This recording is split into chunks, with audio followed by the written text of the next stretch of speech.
வீடியோவில் TN dead தேர்வில் 40% மேல், அதாவது 96% மேற்பட்ட கேள்விகள் தவறு. இளைஞர்களின் வேலைவாய்ப்பை திட்டமிட்டு பறிக்கிறதா திமுக?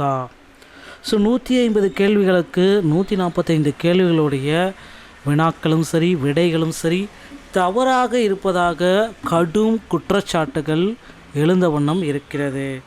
இதற்கு யார்தான் பொறுப்பு? இதை பற்றி எல்லாம் இந்த வீடியோவில் பார்க்கலாம். டிஎன் டெட்டுடைய ரிசல்ட்டு எப்பொழுது நமக்கு கிடைக்கும், இதை பற்றியும் இந்த ஒரு வீடியோவில் கிளியராக பார்க்கலாம் வாங்க.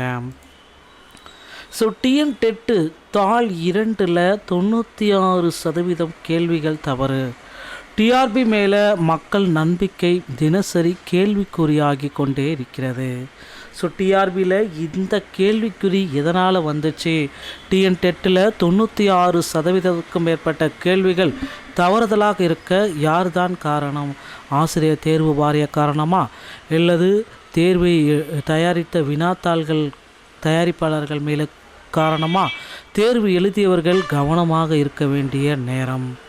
அதாவது தமிழகத்தில் ஆசிரியர் தகுதி தேர்வு தாள் 2ல் பெரும்பாலான கேள்விகள் தவறு மற்றும் உத்தேச விடைகள் தவறு என பல தேர்வர்கள் குற்றச்சாட்டு. 35,000க்கும் மேற்பட்ட நபர்கள் பார்த்திங்க அப்படின்னா அப்ஜெக்ஷன் ட்ராக்கர் பண்ணியிருக்காங்க.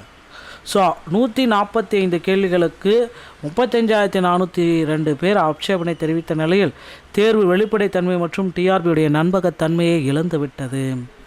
இதனால் நம்முடைய மக்களும் சரி ஆசிரியர் பெருமக்களும் சரி டிஆர்பியில் இனி அடுத்து என்ன நடக்கும் அப்படின்றத மிகப்பெரிய குழப்பத்திற்கு ஏற்றாற் போல தாங்க இருக்காங்க.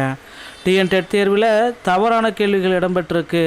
தமிழர்களின் வேலைவாய்ப்பை திமுக அரசு திட்டமிட்டு பறிப்பதாக தமிழ்நாடு பாஜக தலைவர் நயினார் நாகேந்திரன் குற்றச்சாட்டியுள்ளார். தமிழ்நாடு பாஜக தலைவர் நயினார் நாகேந்திரன் எக்ஸ் பதிவில் நவம்பர் மாதம் 15-16 தேதிகளில் ஆசிரியர் தேர்வு வாரியம் நடத்திய ஆசிரியர் தகுதி தேர்வின் தாள் முதலில் 40%க்கும் மேற்பட்ட கேள்விகளும், இரண்டாம் தாளில் 96%க்கும் மேற்பட்ட கேள்விகளும் தவறாக உள்ளன. அதிருப்தியை ஏற்படுத்தியுள்ளது. தமிழக அரசு பள்ளிகளின் தமிழாசிரியர் உட்பட்ட ஆசிரியர் பணியிடங்கள் காலியாக உள்ள போதிலும் ஆசிரியர் தேர்வு வாரியம் முறையாக தேர்வுகளை நடத்துவதில்லை. அப்படியே நடத்தினாலும் தப்பும் தவறுமாக பிழையுள்ள வினாத்தாள்களை கொடுத்து தேர்வர்களின் பல மாத உழைப்பை கேள்விக்குறியாக்கிறது. அரசு தேர்வுகளை கூட முறையாக நடத்தும் திராணியற்ற திமுக அரசுக்கு கல்விக்கு விழா எடுப்பதற்கு என்ன தகுதி இருக்கிறது? திமுக தலைவரின் பிள்ளைகளுக்கு மட்டும் பதவிகள் கிடைத்தால் போதுமா? தமிழகத்தின் படித்த பட்டதாரிகளின் கனவு மெய்ப்பட வேண்டாமா? ஒருவேளை இந்த ஆசிரியர் தகுதி தேர்வில் லஞ்சம் கொடுப்பவர்களுக்கு மட்டுமே பணி நியமனம் வழங்க வேண்டுமென்றே இத்தனை குளறுபடிகளும் நிகழ்கிறதா? இந்த குறைகளை சுட்டிக்காட்டி தேர்வர்கள் மீதே குற்றம் சுமர்த்ததை விட்டுட்டு விவகாரம் தொடர்பாக உண்மையான ஆய்வு அறிக்கையை எவ்வித அரசியல் தலையிடமின்றி மக்கள் மன்றத்தில் சமர்ப்பிக்க வேண்டுமென மு.க. ஸ்டாலின் அவர்களை வலியுறுத்தியுள்ளார் நயினார் நாகேந்திரன். விரைவில் பார்த்தீங்க அப்படின்னா இதற்கு ஒரு தனி குழு ஒன்று அமைப்பு போகிறாங்க. அந்த குழு இந்த விடைகள் எல்லாமே சரியாக இருக்கா அப்படின்றத செக் பண்ண போகிறாங்க. டெட் தேர்வில் நிறைய பேருக்கு இனி போனஸ் மதிப்பெண்கள் வழங்க போகிறாங்க மக்களே. டிஎன் டெட்டுடைய ரிசல்ட்டு இந்த டிசம்பர் இறுதிக்குள்ளாக வெளியாக என்ற தகவல்கள் நமக்கு வந்தவன இருக்குது. டெட் தேர்வுடைய ரிசல்ட்டை பார்க்க இப்பொழுதிருந்தே உங்களை தயார்படுத்திக் கொள்ளுங்கள். இந்த வீடியோ உங்களுக்கு பிடிச்சிருந்தால் நீங்கள் நம்முடைய சேனலோடு இணைந்திருங்கள்.